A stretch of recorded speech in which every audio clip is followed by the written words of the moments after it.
Hi friends, Candace Gillespie here with Candace's Canvases, and today I want to share with you the tags number 6 and 7 from my 7 tags series.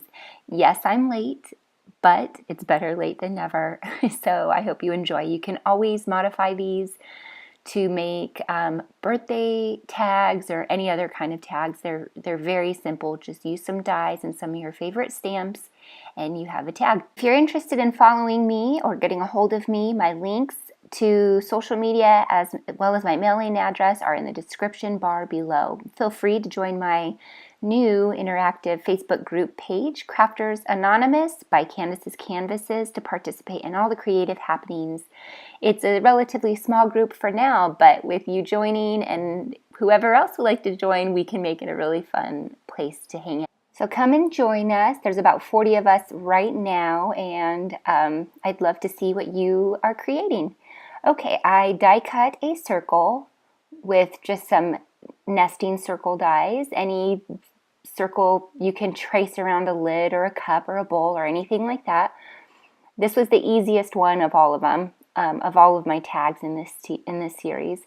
And I stamped to and from on the back, and on the front, I just dusted it with some anti-static powder, and then I'm using some Versamark sticky ink, and I am stamping down this dove image.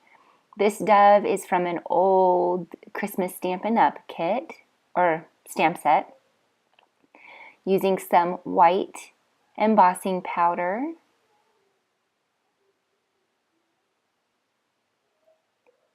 And then I am going to hit that with my heat tool. Didn't take the time to heat it up off of the image, but it warms up pretty fast. It's no biggie.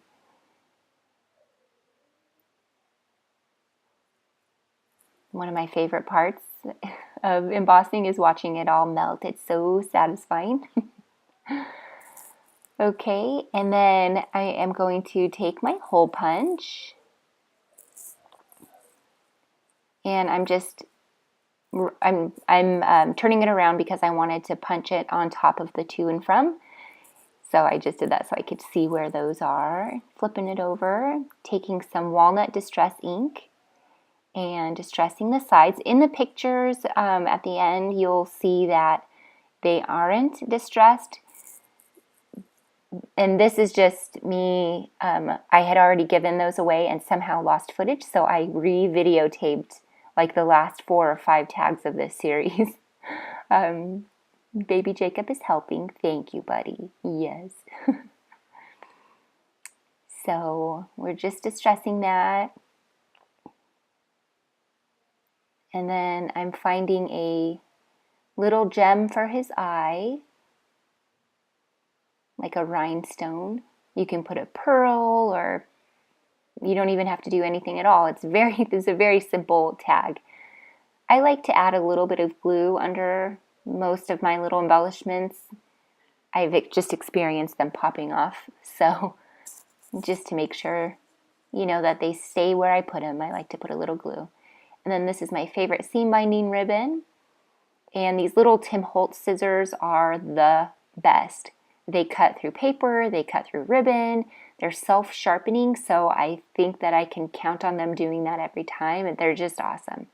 So that's the 6th tag in the 7 tag series, very easy.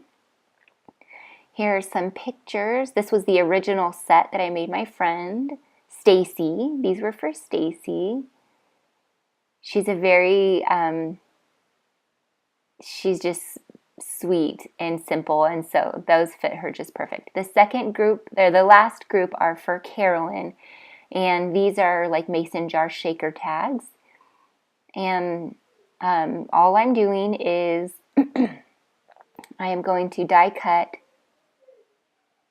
the acetate, and that you can see is just some acetate from packaging. So that was, simple. Just save some packaging and cut it out. Now, let's see, where am I before I say anything else, because I'm not sure what I'm going to do next. At some point, I peel off the tape on these. Yeah, here it is. So this MISTI I got secondhand from someone who had just used it a few times, but you know, it's the end thing to cover the magnets with the washi, and I get why, but I tend to prefer things a little simpler. So, excuse me, so I just peeled them off. It kind of got in my way. Anyway, so stamping that down with some StazOn, I learned that I needed to stamp it a couple different times in order to get a nice crisp image. I didn't give myself a very big piece of acetate. I should have cut it bigger, I think, but you know, we made it work definitely. I think I stamped that maybe 4 times to get just a nice, crisp, clear image. And then this is some cardstock, and I cleaned it, and then I'm going to use some Distress ink, what am I going to use?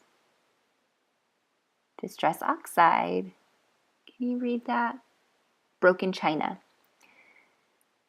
I'm loving the Distress Oxide inks, by the way. I like to stamp with them, I like to distress with them, I like to make backgrounds with them. They're so stinking fun.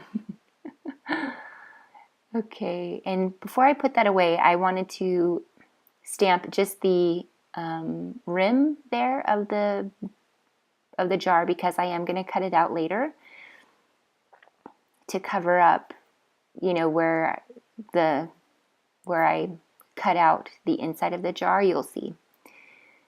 So here I'm just die cutting it real quick, bringing it back. I cut out the weight of how long it took me to die cut it, so don't think that it happens that fast if you're new to stamping or crafting.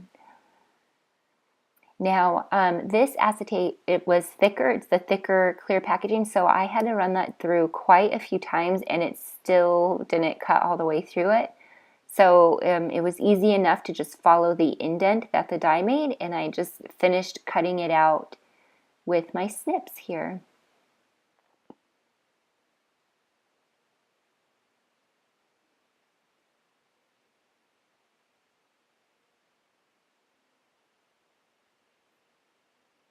Okay, now for some surgery, taking the jar that I stamped with the Broken China Distress Oxide ink here, and I'm using a craft knife, and I'm cutting out the inside of the jar. This is so you can see the shaker material, of course. Now, I'll be honest, I haven't made a ton of shaker cards or shaker anythings. So I'm relatively new at this, and I learned a lot.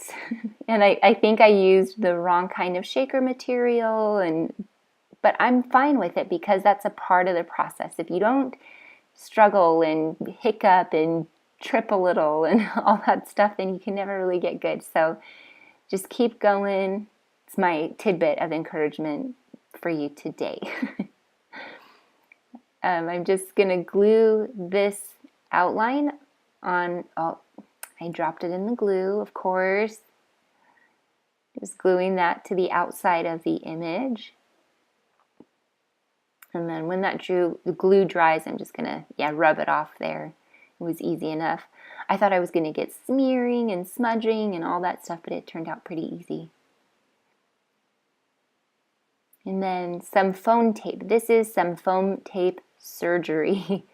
I just put on kind of a big chunk, and then I snipped around it because it's very thin. It's probably about 1/8 of an inch, maybe even not quite a 1/16, but so it took some finessing. I didn't mind it. It was kind of fussy. I didn't mind it at all. It's kind of therapeutic to me to fuss with this stuff and then get an outcome that you enjoy and give to others. It's my favorite thing about crafting. It's probably why I'm hooked on crafting, because I love to just treat people with what I pour my heart into. So it's an easy, fairly inexpensive. I mean, it can be expensive, but you know, you can craft inexpensively also. You don't have to have every best gadget, to make something really cool or really great. So just do what you can with what you have, and that's that. And here I am gluing on the top of the jar just to give that a more finished look. And then it's sticky on the inside, so I'm just taking my anti-static tool and trying to get the powder from it on the inside of that so that my material doesn't stick to the sticky part, so that it actually shakes, huh? How about that? That'd be cool. Make a shaker card and it actually shakes. It's always fun when it works out the way you wanted it to, huh? So I stamped my to and from first, and I'm just hitting that with a heat tool because the Distress Oxide is a pigment. It's a pigment dye hybrid ink, but it's still pigmented, so it takes a little bit longer to dry than regular dye ink.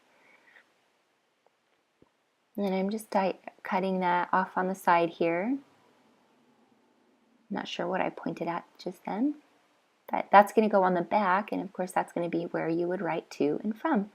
So inside I'm going to put some sequins, some snowflake sequins, and my friend Carolyn, who this set of tags went to, she just painted her room. I can't remember what color it was. I want to say it was like a reddish maroonish color, but she just painted it to this light blue color, so that's why I thought, this is totally fitting for her.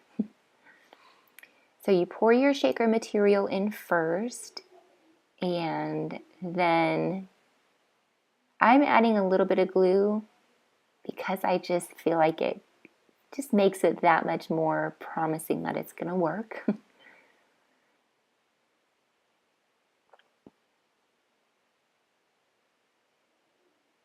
Look at my cup of coffee sitting there. We really are just sipping on coffee and crafting, aren't we? It's kind of one of my favorite things to do. I know, it's ridiculous, but it's decaf. I mean, I don't drink caffeine anymore. I'm way too high-strung to have caffeine. It just makes me way too anxious. But so I punched a hole through the thickness of that foam, and then I'm putting the tag in here. And in the pictures that follow, you can see I added buttons and string and whatever else you wanted. And there sums up the 7th tag of the 7 tag series.